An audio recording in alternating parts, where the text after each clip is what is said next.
আমার একটা ছবি তুলো।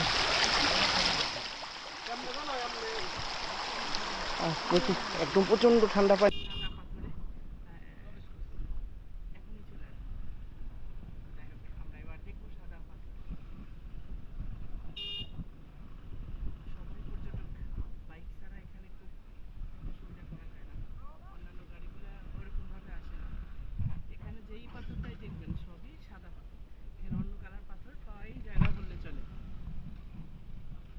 যাই হোক, জাহাঙ্গীর ভাই বাইকে থাকলো আমরা চাই।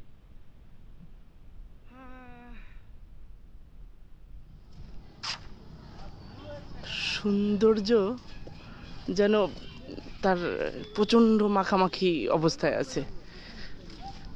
আসলে কিছু কিছু বিষয় আছে যা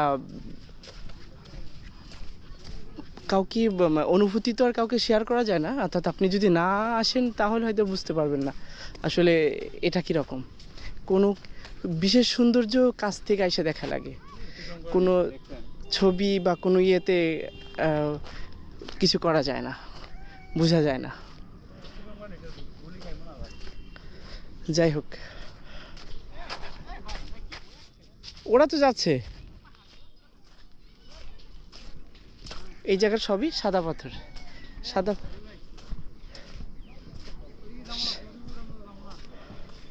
সাদা পাথর এখানে অ্যাভেলেবেল।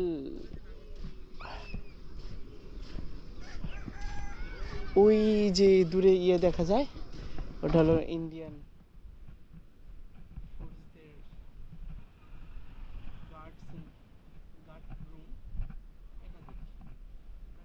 মাঝে মাঝে এরা গুলিও করে। এরা আসলে খুব ঝামেলাদায়ক।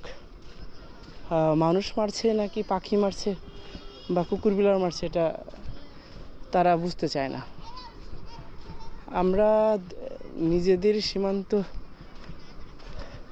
যাই হোক এটা কোনো বিষয় না। আমরা ঝর্ণার যে পানি এটা এটা এটা দেখি, পানির শব্দ শোনা যাচ্ছে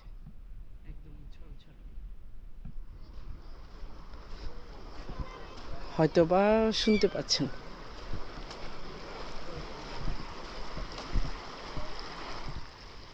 এখানে পানিও কিন্তু অনেক সুন্দর।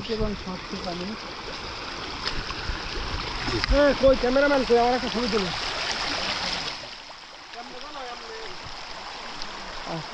একদম প্রচন্ড ঠান্ডা পানি কই, আমার একটা ছবি তুলো।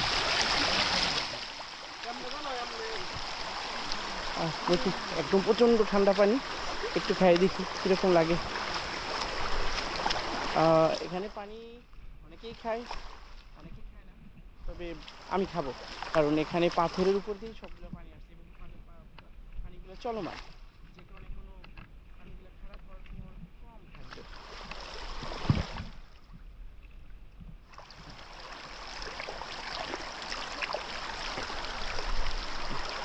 আসলে এত তৃপ্তি এবং পানির স্বাদটা কীরকম, প্রচণ্ড মিষ্টি। আর আমার তো খুব পজিটিভ মনে হয়েছে।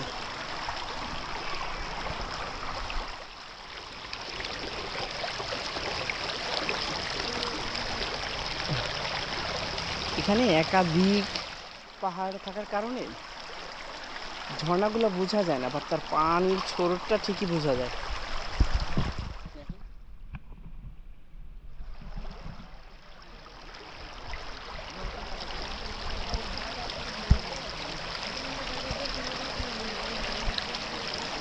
দুঃখিত, 1% চার্জ।